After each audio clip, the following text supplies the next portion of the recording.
Yon, mga ka-Chubby, welcome sa channel namin, Chubby Bikers. Para sa video ko ngayon, meron akong share sa inyo na yung pinagpapatungan ng mga appliances sa nilalagay sa ilalim para madali siyang itulak. Yung may mga gulong, nabili lang namin to sa Lazada. Kasi umorder kami dahil kailangan namin do sa freezer namin na nabili, lalagyan namin siya ng gulong sa ilalim para na uusog-usog namin kung sakaling kailangan linisin yung ilalim. Mas madali siyang itulak kaysa, di ba, pag may laman na yun, mabigat na yun eh. Ito, dumating na. So, papakita natin sa iyo. Papakita ko sa inyo.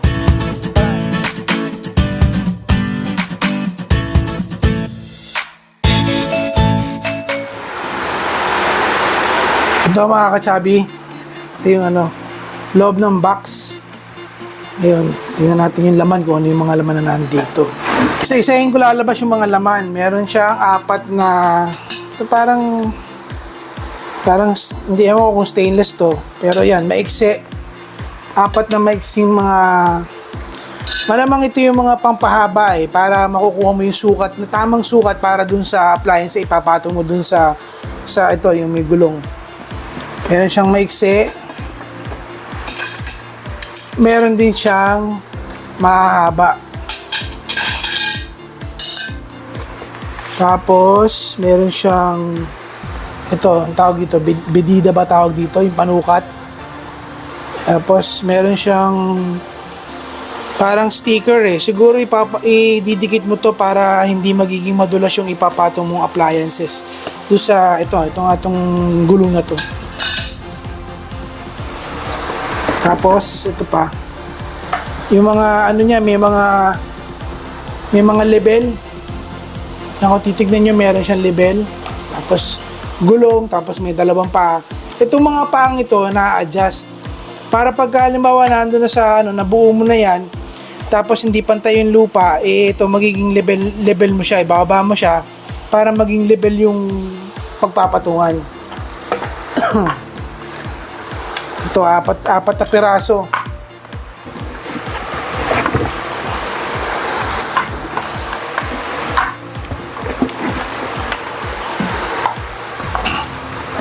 Tapos, meron siyang mga ekstrang, ano to? Ekstrang paa, mga ka-Chubby. Para, kung masira na yung mga paa niya, pwede yung palitan, meron siyang extra. Yung bale, yun lang. Yun lang yung laman ng kahon. So, ang gagawin natin, titingnan natin kung paano siyang buuin. Wala lang siyang manual. So, madali lang naman to hanapin nyo lang yung mga kanto. Malamang yun yung mga nasa kanto.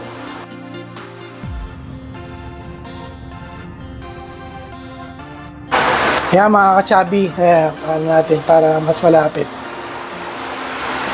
Ayan diba? Para malaman nyo lang, hanapin nyo lang yung mga kanto. Ito. Yan, ibig sabihin nyo yung mga kanto niya.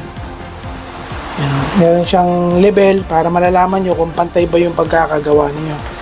At meron siyang mga butas. Malamang dito mo ipapasok yung mga bakal na mahaba at maliliit. Meron din siyang, ito yung paa niya. Yan, ito yung adjustan. Yan, na-adjust siya kung para pag naka-steady na siya, gusto nyo hindi siya gagalaw-galaw, iikot nyo lang to para maging level do sa lupa.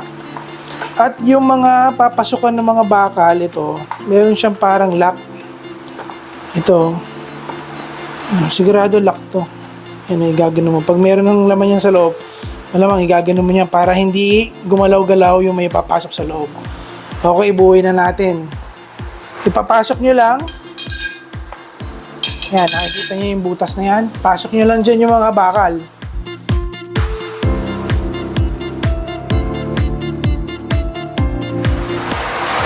Okay mga ka-Chubby, wag nyo muna ilalak siguro hanggang sa hindi nyo na susukat yung ipapatong ninyong appliance dito sa ibabaw ng itong gulong na to na pwede nyo itulak-tulak.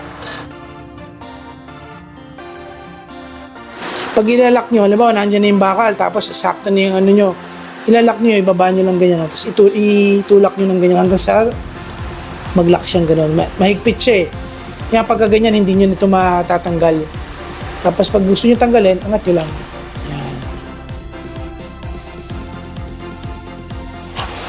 Kaya mga ka-chubby, buo na.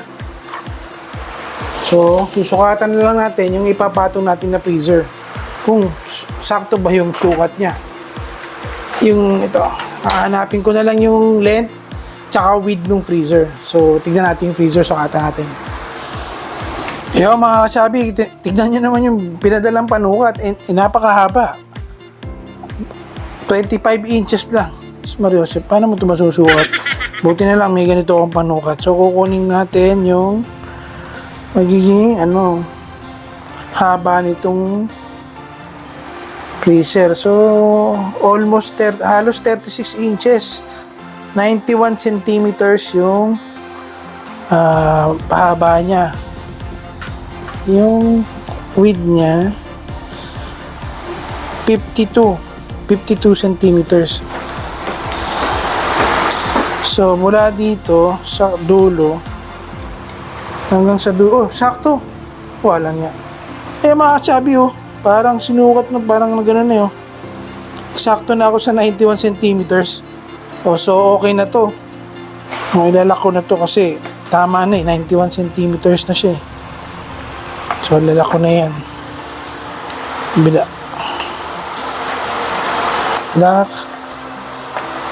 Okay, nakalak na. Ngayon yung kabila. Ito naman ang kabila. Medyo kailangan ipasok.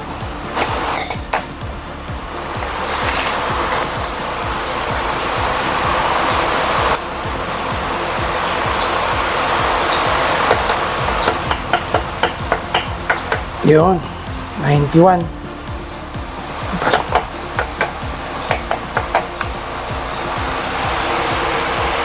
Yan, okay na mga ka-chubby, 91. So, ilalak ko na to.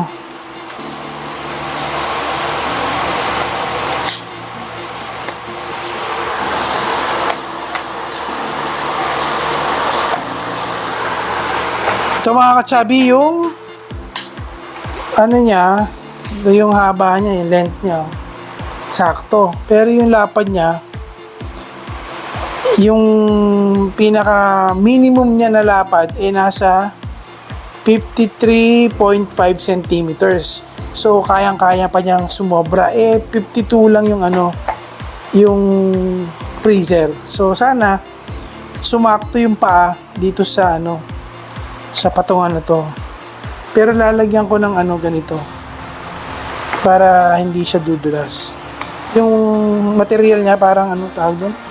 Parang felt ba yun yung material na yun?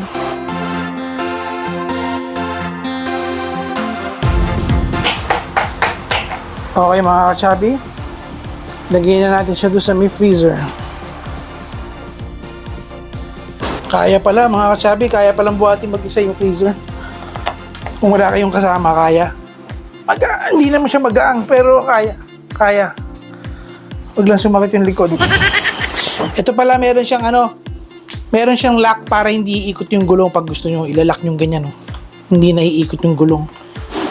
Kaya mga ka-chubby, nailagay ko yung yung freezer dito sa mga gulong-gulong niya.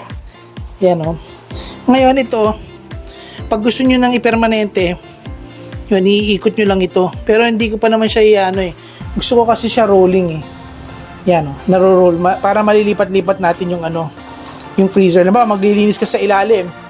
Yan kasi magkakaroon ng dumi yan, di ba? Yan, uuusig mo siyang ganyan. Ayan, Yung pag-lock pala ng gulong mga ka-chubby, ipipress nyo lang ito ng todo.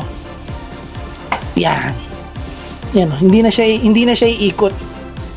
Yan, ayaw na niya. Nakalock na siya. Ayaw na niya umikot. Ngayon, pag gusto nyo paikutin yung gulong, tataas nyo lang itong itim na to. Yan. Para maiikot nyo na yung gulong. Yan. Ba mga ka-chubby, malaking tulong to Yan, sakto pala yung niya Yan, medyo may sobra lang ng konti, pero okay lang. Diba? Medyo napalaban ako dun Okay mga ka-chubby. Okay na okay yung produkto na nabili namin sa Lazada. Hindi siya garantisabog. Siya ay garantisado. Tignan nyo naman. Madali lang siya iusog yun. Diba? Nagugulong-gulong yung yung freezer. Diba mga kachabi? Madali siyang itulak kahit may laman. Maganda yung ikot ng mga gulong nito. Although yung gulong niya plastic, pero mukha namang hard plastic. So madali siyang itulak-tulak ng ganyan. Pag maglilinis kayo sa parte na to, madali. Balik nyo lang ito pagkatapos yung magwalis. Yun mga kachabi. Sana nakatulong yung video na pinakita ko sa inyo ngayon. Yung nilagay ko sa ilalim ng freezer. Yung parang, hindi ko alam anong tawag sa ganun. Trolley ata. Pero napakagaling niya dahil halimbawa meron kayong ref, meron kayong washing machine. Di ba mabibigat yun? Pagka gusto nyo halimbawa gusto nyo yung ilalim nalilinis, maganda, bumili kayo yung produkto na yun, yung nabili namin sa Lazada, yung parang trolley siya na inilalagay siya doon sa ilalim, yung mga gulong, para nauusog-usog yung appliance na ipapatong nyo doon. Mapa-ref man niya, mapa-washing machine yan, malamang kakasya, kasi malaki yung niya yung pwede nyo siyang palaparin, pwede nyo siyang pahabain, kasi itong naka-minimum hindi pa siya naka-maximum pero pasok na pasok yung sukat ng freezer. Kaya yun, marerekomenda ko yung produkto na yun. Siya ay hindi garantisabog, siya ay garantisado. Okay mga kachabi, kita-kits tayo sa susunod kong video. Sa lahat po ng subscribers namin, sa mga bago namin subscribers, maraming salamat po sa lahat po ng suporta nyo sa channel po namin, Chubby Bikers. Sana po paki-like, share, and subscribe po yung channel po namin para mas ma-recommenda kami ni YouTube sa mas maraming manonood. Ingat kayo palagi. God bless sa inyo lahat. Salamat po. Bye-bye!